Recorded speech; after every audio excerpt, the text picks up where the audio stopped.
Yeah. Ooh. Oh, yeah. We're back together, baby. And that means another podcast, baby. Doesn't it? Yeah, baby. Yeah, baby.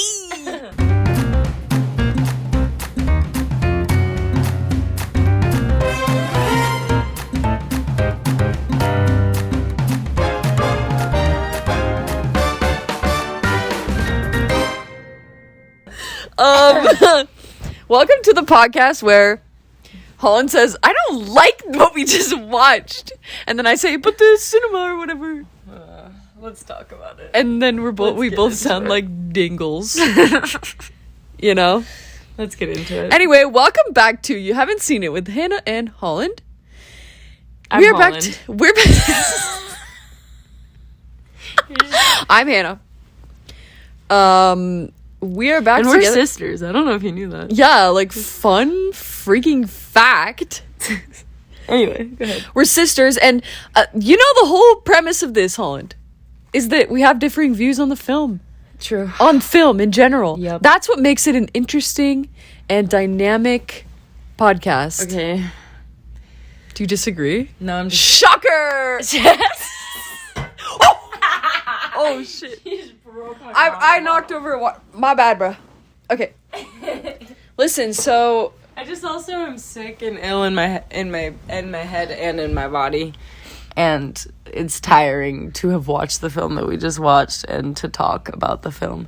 So sorry for my man voice, but also I'm not, because who gives a care about that? So go ahead. Let's start. Let's begin. I might be a little delirious. Go ahead. So, welcome back to... Okay, today, the movie that we watched, because Holland let me know that she'd been watching a TV show, adaptation of this film, and I've already seen that show, and I love that movie, so I was like, please, let's watch the movie together and share it. Turns out, we actually watched the whole thing before realizing / remembering that we have a whole podcast or whatever about that. Yeah. And you know... So we thought it's about time to update for our avid listeners. Okay, so what's the film that we watched? It's called High Fidelity. High Fidelity! It is John Cusack. That's right. And Joan. You know, because... Yes, John and Joan. Anyway, High Fidelity, the 2000 comedy... A classic by none other than Nick Hornby, who wrote, guess what? About a Boy. That's right, baby. Yeah, I know the trivia. Turns out I'm a fan or whatever. She is. Are you? He has it pegged so well. Stupid manchildren. Yeah, you're right. So... Well, anyway, before we get there, this movie's starring John Cusack, starring, I don't know how to say her name correctly. Let me read it. I can read really good. Yeah? You read that really good? Ibn Hijildi. I'm pretty sure that was probably spot on. Yeah.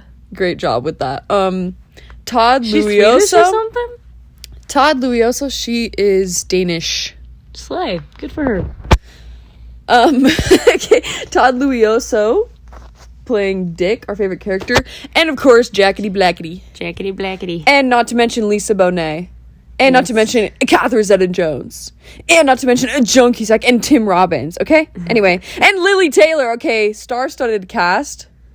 Anyway. Star-studded. Super star-studded. Diamond-studded. Like, just glimmering. Shiny belt. 90s. Shiny belt. Beauty. Well, 2000 beauty. Which is still nice. Crammed into a beautiful, beautiful, beautiful soundtrack. Yeah. And before we get much into this movie, we have decided that we like the TV show more. Yeah. And I watched an episode and a half, and I like it more. I do really love the movie, but I really love the way the TV show adapts it. But anyway, we'll get into that. But I think what we do first... Before we go into any of that, it's Holland is gonna give us a recap of the film. Give me the phone.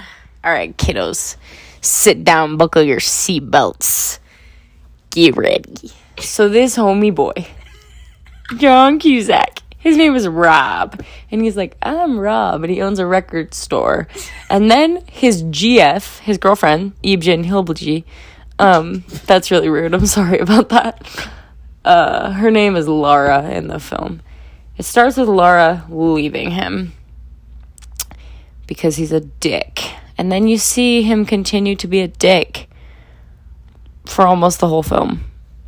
And then he goes on and on with smashing records, like amazing, beautiful record sounds. Sounds so nice. Music, fantastic. And then he goes on to call every single one of his top 5 heartbreak people and ask them why they rejected him. He's just a shithead. But he doesn't even put Laura in the top 5 originally because he's so pissy-offied, like a little baby boy. And then he talks to all of them, and he's just stupid, dumb, freaker. I don't want to swear too much in this, but he's just stupid, dumb, butt licker for, like, the whole movie.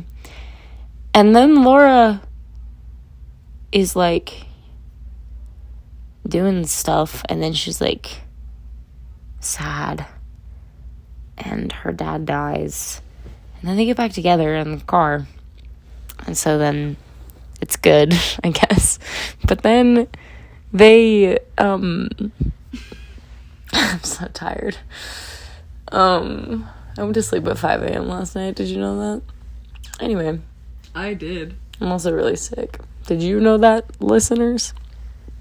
Anyway, so then they get back together after the funeral, and he's like, oh shit, fuck, man, maybe he's like, maybe after he's gone and blamed every single woman that's left him, he's like, it's their fault, I feel so much better, I'm glad I talked to them, every woman sucks. Then he goes back, and he gets back with Laura, after he's just been sucky this whole time. And then, I'm not done, I'm getting there. And then they get back together, and then he kind of gets better. But then by the end, you're like, oh, he's good. Oh, I liked it. I don't know. So, because he, like, apologizes, and she's, like, been waiting for him to apologize. And then she moves back in, and then they're happy. And then he half-ass proposes to her. And then they do more record stuff. So it's kind of like he just, like, learns that he's, like, living the dream. And, like, he's been chasing all these other dreams and avoiding rejection. But then he said that that's suicide in incremental ways. And I liked that.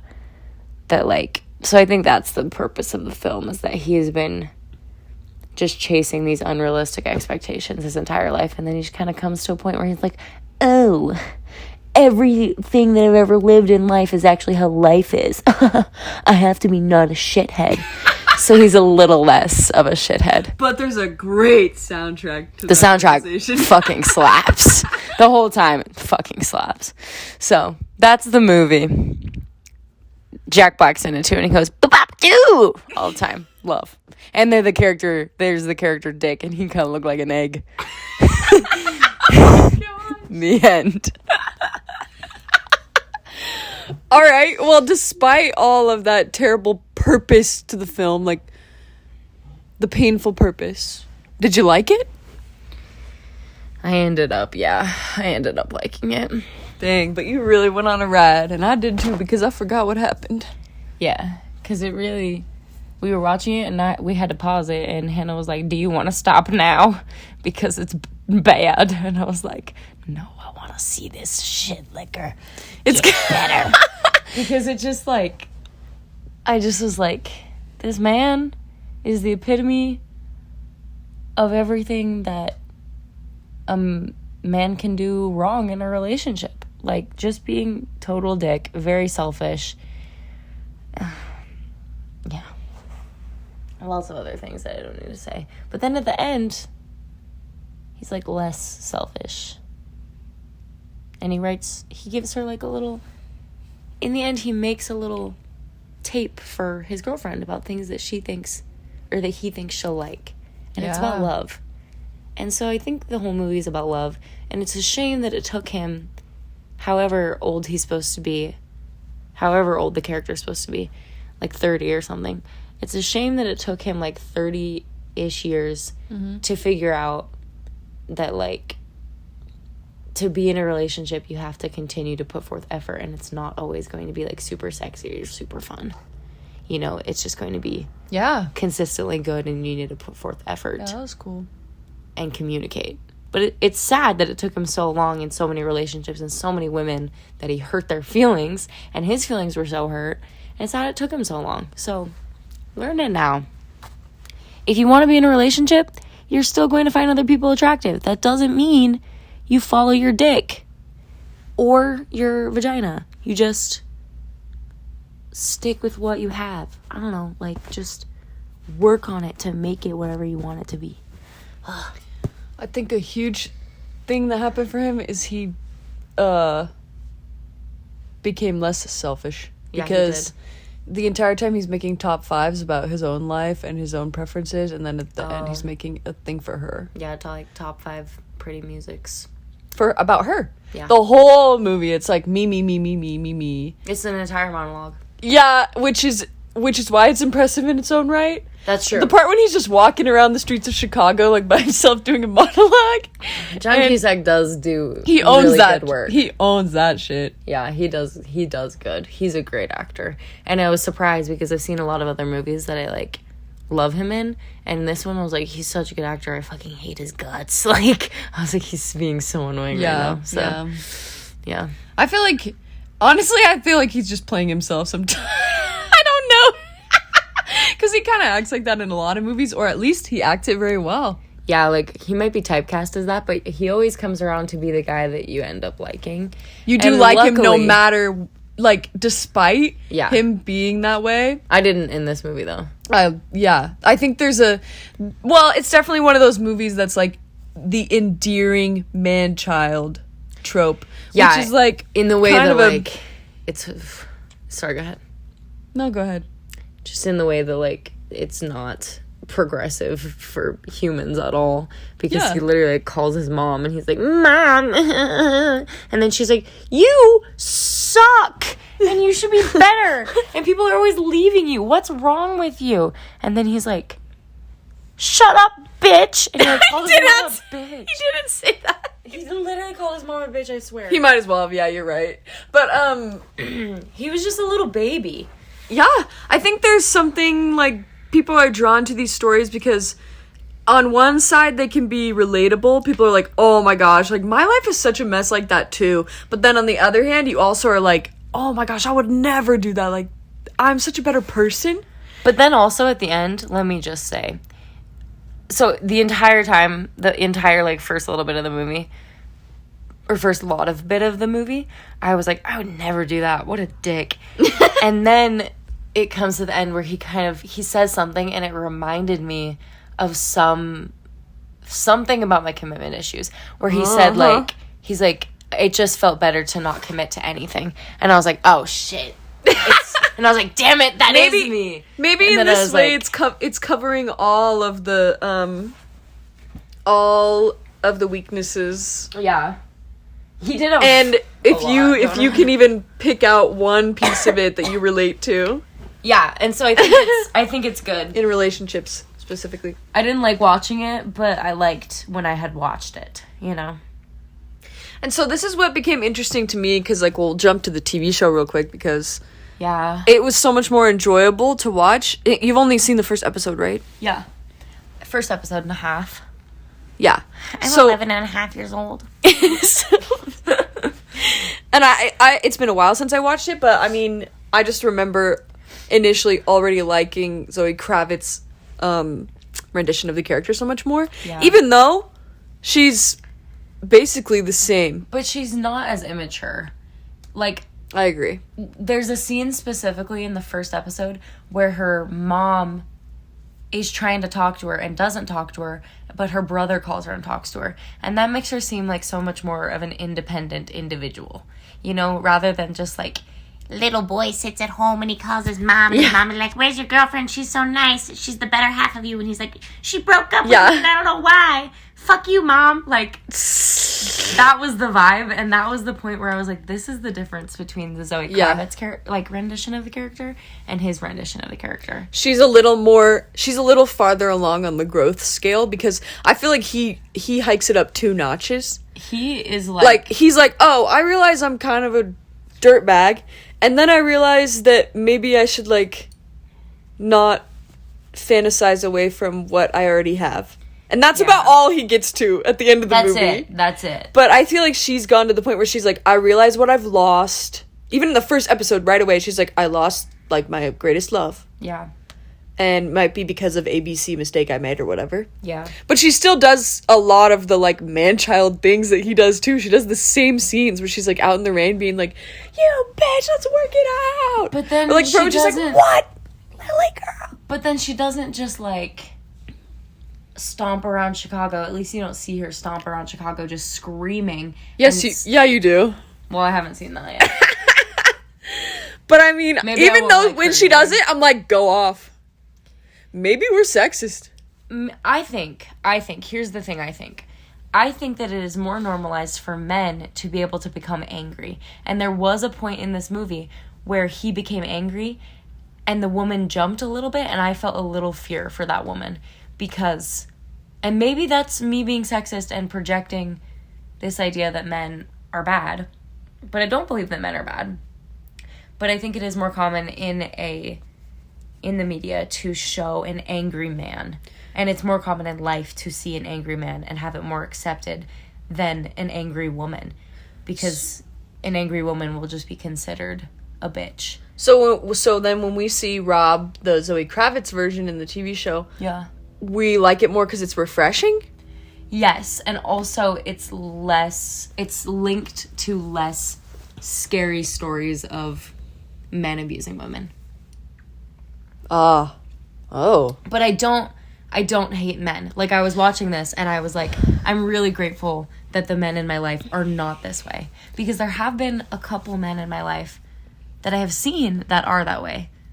Mm-hmm. And I'm really grateful that the men in my life are not man-children.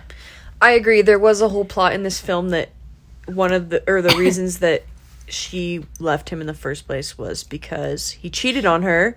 Yeah. Then she was pregnant, but she didn't tell him yet.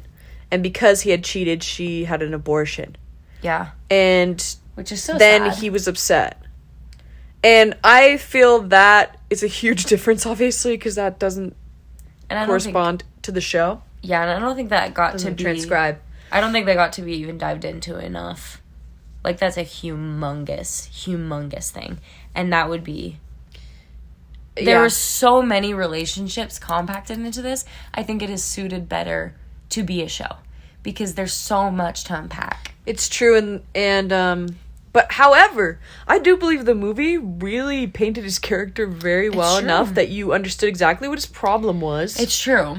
And what he needed to do to change. You were like, all he needs to do is say he's sorry. All he needs to do is realize that he's already living the dream. Yeah, all he needs to do is realize this is an amazing woman. To realize all the women that he's hurt.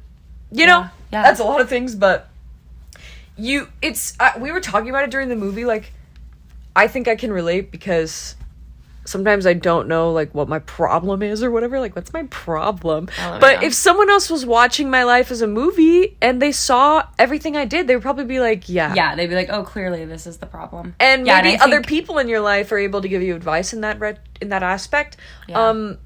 Because they just have learned what you haven't learned. So this is just him starting to learn. But he's really, really just planting seeds. Which I think is really... I like it. I love things like that, you know? I just love it. I do like it, but it is painful. Baby. For the first time to sit through, it's painful to sit through. It was hard for you, I could tell. Yeah. Plus, I'm very just sick and, like, not really have the mental stamina to deal with men's bullshit. But so you've been watching the show and you're like, oh, I like it. Yeah, because I feel the women's bullshit. Because I have the women's bullshit. So maybe that's just me not being understanding enough. But, like... I also recognize that, like, I have commitment issues and anger issues. And I'm literally going to therapy and working on them. And a character that does not recognize that they are not the shit. Wait, what? Wait, a character that That they are shit? No, the character that thinks that they are the shit. You know, they're like, I'm hot shit. Like, I'm the best. I cannot stand characters like that with no desire to change at all. Shit, but really, I'm the shit. Yeah. And it takes him until the end of the movie. But that's when I immediately change, and I'm like, I love you now.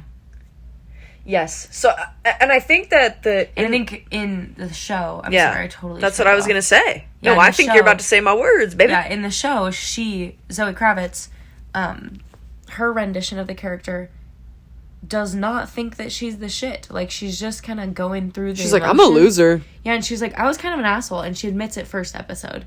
And, like, when somebody is so vulnerable like that and just, like, owns up to their mistakes, you like them more as a person, as a character, because they're more trustworthy. And this homie, you don't even find out that he cheated on his girlfriend until way later in the film.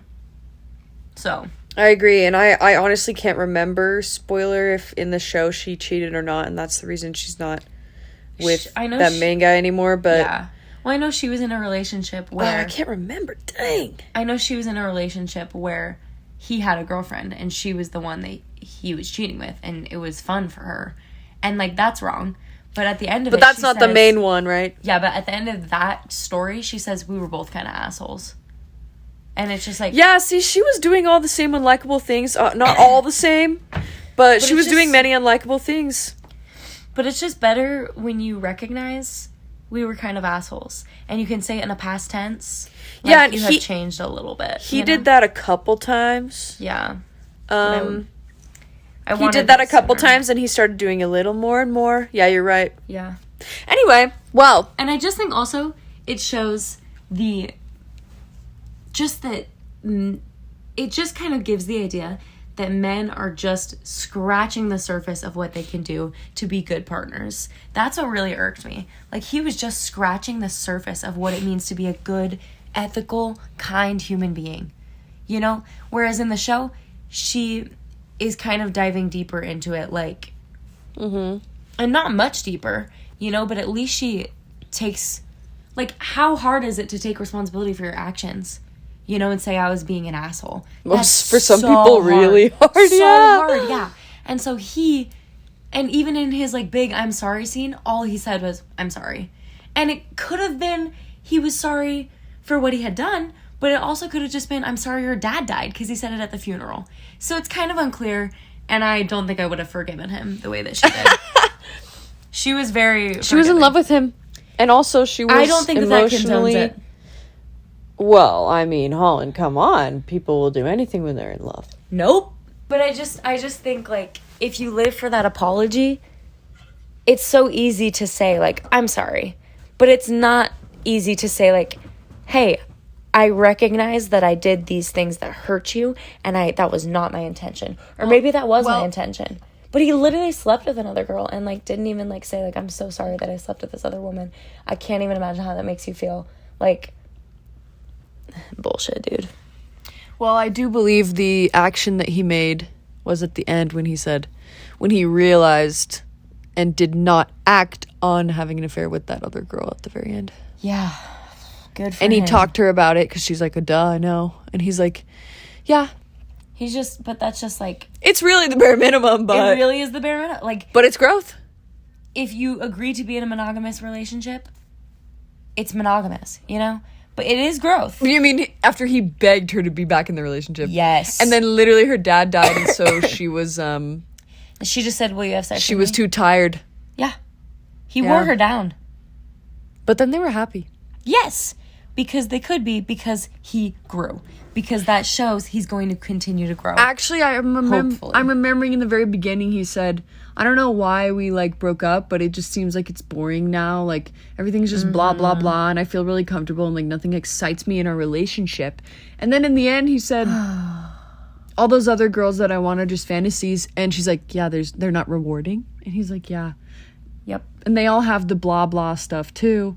But I don't see it because it's just a fantasy to me and it's not real. Yeah, I don't see their problems. Yeah, the problems are the real thing. You know, that's why she said, hey, your top 5, like, careers that you want, Your fifth one, you barely even care about it. It's kind of a half joke. And wouldn't you rather like be a record store owner like you are now than that? And he's like, yeah, I guess. And she's like, okay, great, cool. You're doing you're on one of your top 5. Yep. So get over yourself. Such a dumbass. Get over your I guess pretentious aspirations. Yeah. Anyway, nice. Word. So I mean, yeah, I'm really excited to keep watching the show and compare. Yeah, me too. Let's see. So we're gonna put this in the category of, let's see. It's definitely not one of the oldies. I definitely would not call that your traditional rom-com. No, gosh, no. Ugh. That did not make me feel happy. Really, I love it. Well, like at the end. You know why else I love it? Because it has Jack Black. And also John Cusack. You I love John Jack Cusack. Black. And Joan Cusack. Like, put them all in a movie together. You know what makes a banger ending? And Stop I think touching the thing with your I was foot. pushing it back so I wouldn't break it again. Alright, sorry. Go ahead. My bad. That's my bad. I'm sorry. Here. I'm sorry. Thank you. As a little kiss on our head. I'll learn and grow and change. Me too. I'm sorry. I take responsibility for yelling at you, and I shouldn't have done that. That's alright. I'm really working on trying to not yell. I love you too. See? Oh, bang! Bang! Okay, listen. But for real though. But for real though, like, But for like, real. yeah, Like break it down for real, bro. Yeah. Alright, bro. Alright, so we good. Gosh, dang. Okay. Anyway, Sorry. So Jack Black. yeah. No, a banger ending. I think I've talked about this before from the last movie. You know a movie is gonna end so freaking banger when there's a musical number. That's true. When it's a school production. So at the end of Nick Hornby's About a Boy, Oh, right. he goes to the concert. Yes. Oh, you're right. Okay, Of little Nicholas Hoult, and there's a banger school concert ending. Yes, you are correct. Like any movie that's like kind of subpar, if they have like a kids' school concert at the end, oh, it slaps so hard. Or would you say any type of concert? Like Any type of concert, a because DJ concert. like where- this, the DJ concert where Jack Black comes out, and the whole time they've all been assholes to each other because they're such freaking assholes, and they're like, we're never gonna progress in our lives. And then I think it was kind of a moment for him where he's like, Yeah. dang, my friend is a lot more talented and like cool and could do things than I thought. I thought we were all losers doing loser things, and there's an appeal to that. Like parts of my life in college, I've been like, oh, we're all just losers, and I kind of dig it. You know, let's all just lounge around and do nothing, and these are the best days of our lives. You know, it's like that 70s show vibes. And that's sometimes great. That's cool for the moment, but there's a point when you have to grow up. Yeah, and I think that you can have lounge moments your whole life, you know? But you have to progress. But you also can Nothing have can be amazing moments. You have to change. Nothing can be stagnant. Anyway, so I just loved when Jack Black came in and then he was singing amazingly. That was obviously. really good. And then he was singing their song. They're like putting in earplugs because they're like think he's gonna suck. Well, I think he also just might have had sensory problems. Yeah, maybe. Because look at that cute little Eggman they- named Dick. But they really thought that he was gonna be bad and like and make everyone leave. Yeah. Because he's obviously kind of a terrible person, but he was a great singer, and they're like, dang. He was just young. I don't think he was a terrible person. I think he was just young. Whereas this man, he had a full frontal lobe. I'm pretty sure they were the same age. He had a full frontal lobe. Nope, no way. Jack Black, in my mind, is forever younger. He acts it. But he's so wise in doing that, I feel. I love him. Anyway, so... I would marry you, Jack Black. Jack, come get he's me. Married. Oh, never mind, sorry. Don't cheat, see? Jack would never. He wouldn't. Papa do what is my wife? I said I do, and now I won't do Anyway, you. banger ending. And then I was like, wait, Joan Cusack's in this, and in School of Rock, they're in love. Another concert movie ending. Joan Cusack, rock, always. Rock Literally, think of any of your, like, think of any pretty much 90s, 2000 movies. Yeah. And you're like, it's just not that great. And then at the end, there's a little concert, and you're like, all right, that was great. And they all can just you sit know what I there call and, like, this? vibe, huh? The Dirty Dancing problem. That's true, yeah. Because Dirty Dancing is so... Dirty Dancing is so problematic, Yeah. but it's so good. It's so freaking good, but it's so freaking bad. But then at the end, you just like somehow all those like problems that kept popping up, Yeah. they just melt away because of the banger freaking ending. Yes. That's Concert. true. Where That they is dance true. their little hearts away and baby's not in the corner. No, no, no. She's in the air being twirled around, isn't she? In the corner. No, you can't put her in the corner. You can't Anyway, put- wow. nobody puts baby in Can the we corner. can we stick with the movie that we're freaking talking about? So anyway, no, it would not be a rom-com. I think it would be I don't think it could be a... I think we're gonna have to call it a com-rom or a dram-rom. I would say dram-rom, because that shook me inside. That was like a tiny little blender putting all my insides around. That's how anxious it made me. But So- maybe that should be because it triggered stuff. I can see it's titled as a comedy. So I think that we could say it's a comedy, a com-rom. Well, I think if we are not forgetting how our little classifications work here, because it has been a while, I think the com-roms Oh, never mind then. are these original ones that you would think like 13 going on 30 blah blah. Oh. I think it's a little more It's more dram then. more dram. Yeah, it's more dram. This is dram-rom. Yeah, dram-rom. Right down there with About a Boy, Yeah. isn't it? Yes, it is. All right, well, now that every single podcast episode we're going to be debating what the heck is dram-rom, com-rom, rom-com, dom, ding-a-ding-a-ling-dong, but here we are. Yeehaw, you doggy. So we're going to put it in the dram-rom. So I guess the only other dram-roms that we watched so far and rated are About a Boy. So would you rate it higher than About a Boy? Not a fucking chance. The Nick Hornbys battle it out. I think About a Boy is better. I think it tackles more issues I agree. that are more that I can relate to more as an intellectual human being. This, I was just watching Dang. a 13-year-old little boy follow his penis to wherever he wanted to go. But you know, I see similar themes. For sure. Let me tell you. First, we have man-child Man-child, right. turns loving. Yeah. But he was... But he barely did. Yeah, the other one came he along. He really scratched the surface. Whereas this other man, he basically adopted this child. He bought him new shoes. The other man, and John Cusack, the only thing he ever did for this woman, he started to make her a tape. He started. In About a Boy, he literally, like, bought this kid new shoes. You're right. Helped her mother. You're right. Like, didn't he like help her mother go to like help his mother go to a suicide prevention meeting? I don't think it was He drove them somewhere. No, I don't think it was suicide prevention. I think he went to the divorced parents meeting to meet women. Oh, that's true, he did. He was also a dick. If we were to go back and listen, you'd be like, this guy was such a dick. I hated his No, guts. I remember. But the John Cusack character, more. I think you're right. And Because I've seen the type. Because maybe it's just that I haven't been, a divorced woman seeking a other divorced man who's pretending to be divorced to help me raise my children, right? Like, maybe I haven't just been in that position, but I have been in the position where the John Cusack's character, Rob, is just like fucking around, diddly-eye, no idea that he's harming women, like, with his actions. No responsibility taken. I've definitely been there, and it pisses me off so much more, and that's because of personal experience. So I think, based off personal experience, About a Boy is better. yeah, It's top. I'm really on the edge with this because bless you. It was a cough, but thank you. I can bless you still. I'll take all the blessings I can get. Pray for me, kids. Oh, I'll be back. Okay, so I do. Oh no! This is explicit content.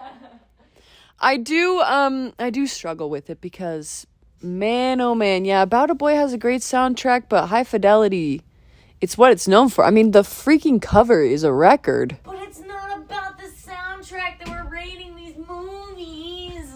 If it was about the soundtrack that we were rating these movies, that's what it would be about. The whole podcast would be about that. Dang! All right. You know what's interesting? These both have TV show adaptations. Yeah. Also, And I like the High Fidelity one a lot because it has Zoë Kravitz and she's really attractive. Well, don't you know that the other one has Nick, the hot doctor from New Girl? The About a Boy TV show? His name is Sam. Oh, sorry, I said Nick. Yeah, so... Anyway. I think Zoe Kravitz is hotter than him. That's my personal And it has Minnie Driver. Not ever really being attracted to Minnie Driver. Anyway, what's interesting, I thought I was going to talk about real quick also before I decide on this, because this is pretty hard. Yeah. I noticed this also theme in both of these Nick Hornby movies about women and how they really support each other. I think in the first one, they were supporting each other as a divorced couple. Remember, there was that scene in About a Boy when he goes to yell at the mom, and there's another, like, random waitress, and she intervenes. Yes. And everyone's like, you're the worst, bro. And that's good. Yes, and however, I do think in this movie, there wasn't many... Oh, there was women supporting women, but I think... It was John Cusack carrying all the weight of every person. Against her brother. So I love their little brother-sister duo in every movie. So cute. But, like, the other women really did not have other women to support them there. It's true, but I do think that it really highlighted women's power and strength in the sense that... And they were very dynamic characters. Yeah, with each one that he, like, wanted some kind of closure with, they all gave it to him pretty much in different ways, but all of them already had it. Yes. And they were all like, yeah, bro, this is why. And I really liked how they all stuck up for themselves in a different way. Yeah. And how she stuck up for us. I mean, in my opinion, she loved him and she wanted him to change, and she just really... I would have dated her helped him so much more over She helped him enough. Yeah. I mean, to make it happen. And sometimes you're going to be the better person in a relationship. There's always going to be one person that's better in a certain way. That's true, and she really did sacrifice. She was better all around. Mm-hmm. Anyway, it's really hard for me. Dang. What is hard for you? I do think that... Let's talk... Okay.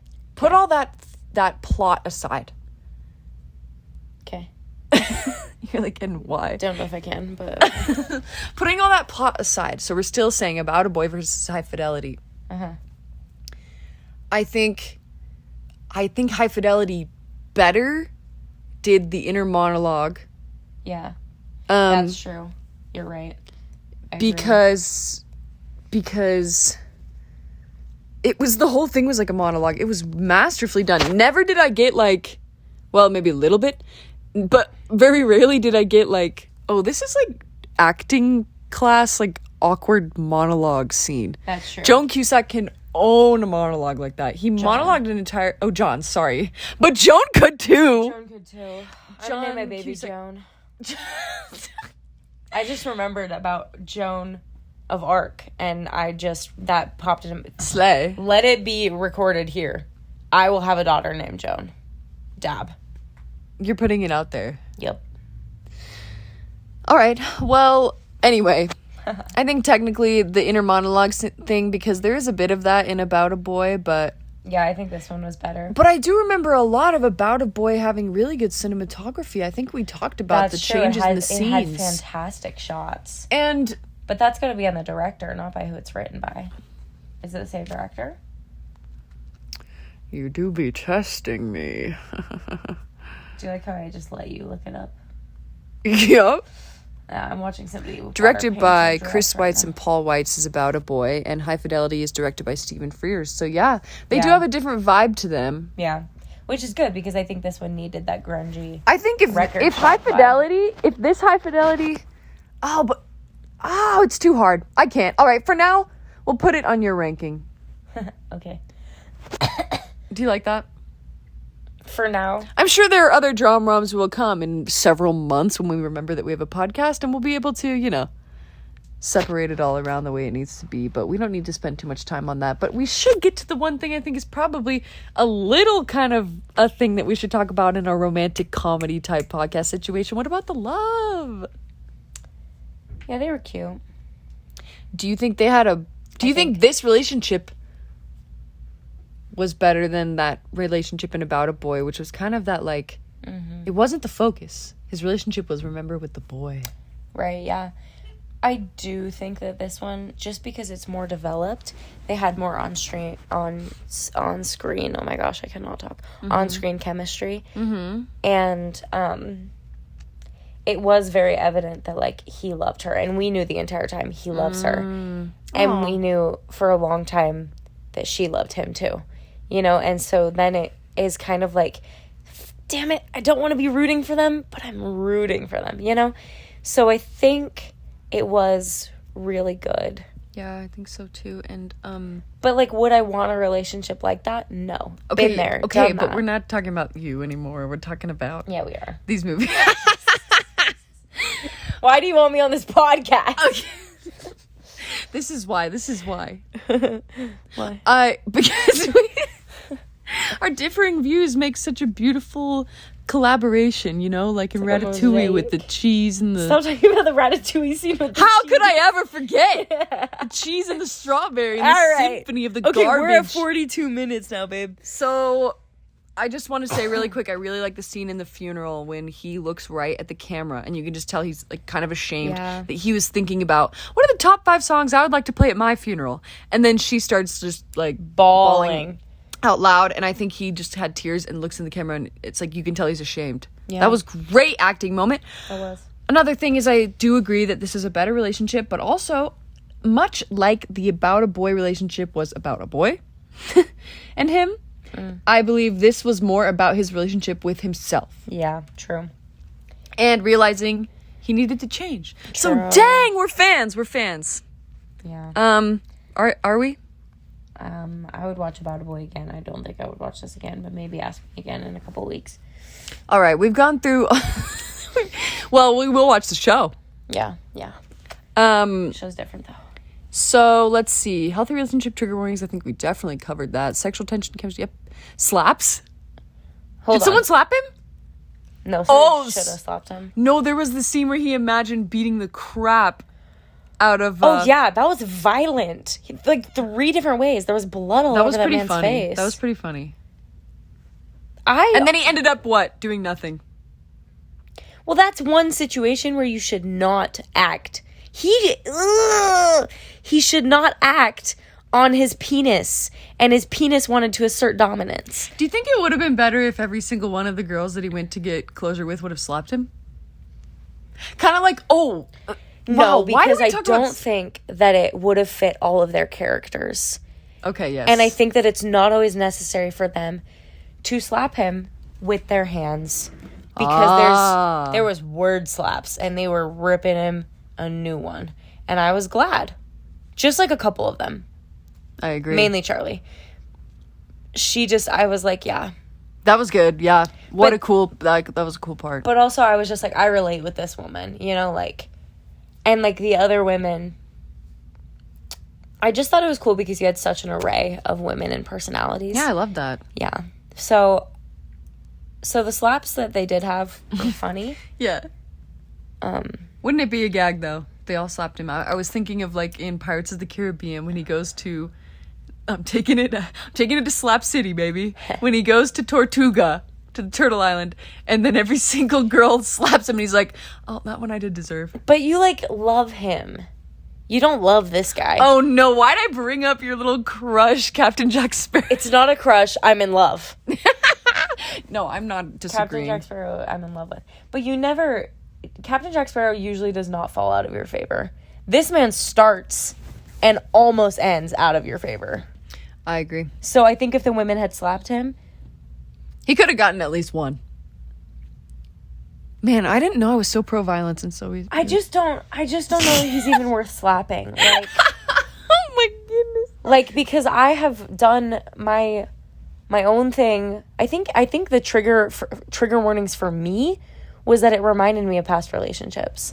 And so, like, the things that I really wanted was not to slap this man that I had this ex thing with, this ex situationship.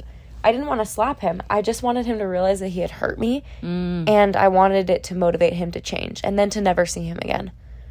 You know, that's... Oh, whereas in her case, she wanted him to say, I'm sorry, and to fix it. Yeah, because she loved him, you know? But, like, I'm just saying with the slaps, because I have been in some of those girls' situations where there's been this Rob guy, and he just messes around with you.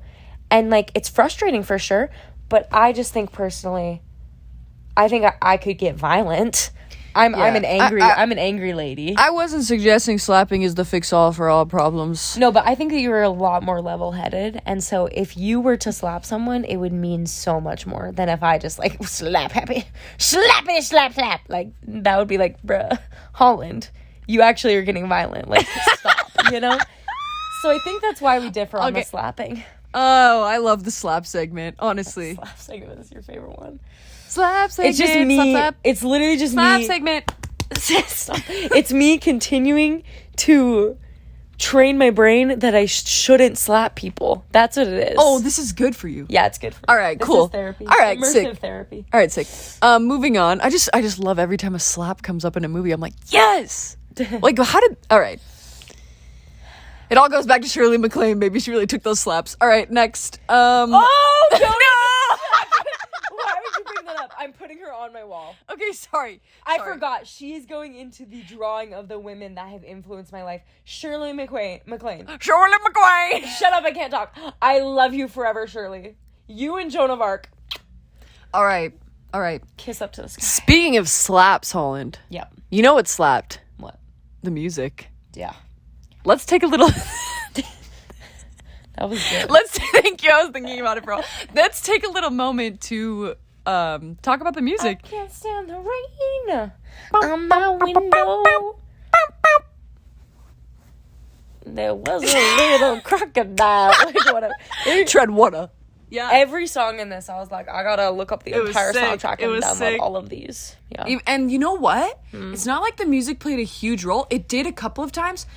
But honestly, most of the songs that I like the most, because I realized when I rewatch movies, I'm like, oh, that's where I got that song. Because I know. Because I obsessively searched the entire soundtrack and then listened. So cute. Anyway. You're so cute. Oh, thanks. So It's where I get my songs too, because I just get them handed down from you. So I appreciate that you do it. yeah, we're like singing along. But most of the songs they played just like in the background, and it's like Yeah. ambiance. And that's what I think the High Fidelity TV show did a lot better. And because it's a little more popular now to really highlight music in film Yeah. Yeah. and TV. Yeah. Not that they didn't do that, but I think it was a great selection though. Obviously, that's another thing Nick Hornby's really known for is the music. Go ahead. Yeah.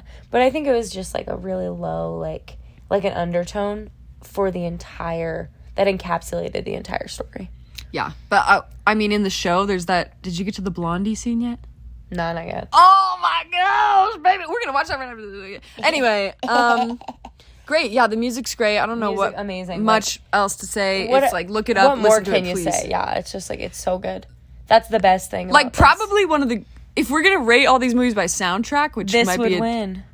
Once again. But that's what we're not doing. I think you said earlier Yeah. that's what we're not doing. All right, I'll steer away. But it would win. I think it has had the best soundtrack that we've ever. So far? What are some other contenders? Well, About a Boy was pretty good too. I mean, Nick Hornby is kind of known for that stuff. I think Nick Hornby's other thing, if I'm not mistaken, let me double check this, is like Nick and Nora's Infinite Playlist. Oh, no way. Shut up. I love that movie. Let me check that really quickly because I might be lying. I just this music specifically, because you got it from this movie and then I got it from you, I really genuinely just love, and it's such a freaking vibe. Like, this is the type of music in this movie that you can just sit down and just like disassociate to, and that's what I look for in my music. Heck yeah, bro. Okay, I was wrong. Oh, okay. That's okay. But I was definitely wrong. That's all right. He also did Fever Pitch, which I haven't seen. He also did Julie. Oh wait, Fever Pitch, not the one with Will Ferrell, but the one with Greta Gerwig and Noah Schaumbach. And Juliet Naked. Yeah. I don't know about those. Anyway. But I think that this had a really, really This like is by far phenomenal the most. soundtrack. I agree, and then I really like how they highlighted those songs Yeah. in the TV TV show, which we're gonna highlight a lot more. Maybe we'll Yeah. do a little post mini podcast on that once we finish the series. How about that? Since that we sounds have no rhyme or reason to this anymore, and now that Holland's back on Pinterest, I think we might have to wrap it up, Did we talk about feminism? ladies and gents. I think we did. Sprinkled here and there. We don't have to we don't have to. We should. That's You want to? yeah. No, I don't mean like we don't say now we are talking about feminism. I think that we talked about it a lot already. Well, I just want to say that I really appreciated the depth of the female characters. Yes. Like, because this boy was obviously being man-child, but I'm really grateful that they didn't just allow him to be man-child.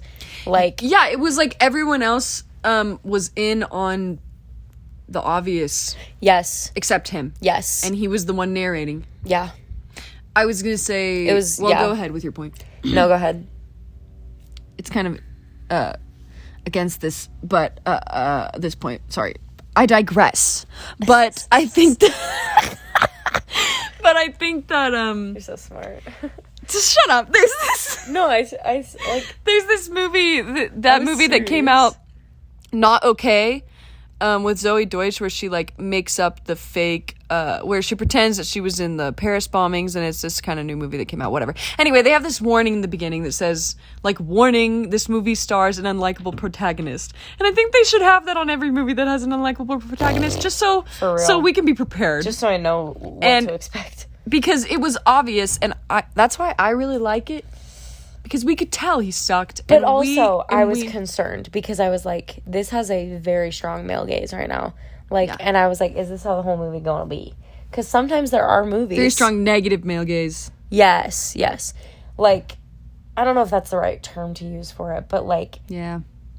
I just was like concerned because I was like, oh, is this a show written by a man about men and about why, if you just barely scratch the surface, women should put out? Because that was the vibe that it gave off in the beginning. Kind of like in the beginning of About a Boy.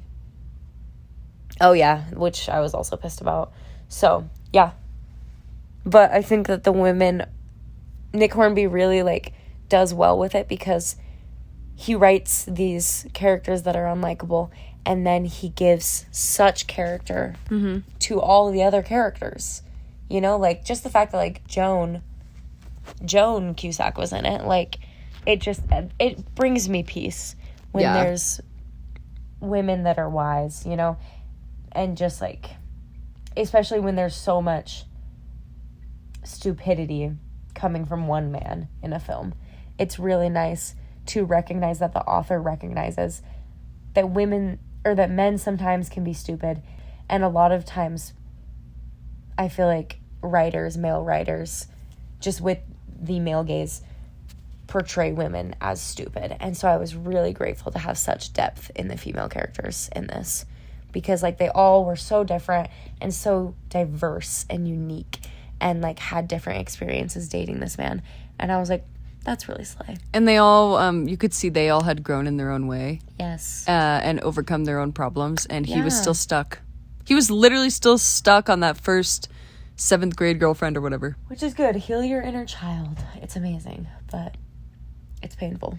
It's painful for me. But to if you're do. gonna do that, do it to a freaking killer soundtrack or else. Yeah. We won't watch. Yeah, no. We just won't watch. No. That's Alright. why you should have good music and heal your inner child. That's the Alright. moral. All right, well, I think that might wrap it up, and it puts High Fidelity on number 2 on our Drum Rom category. Boy.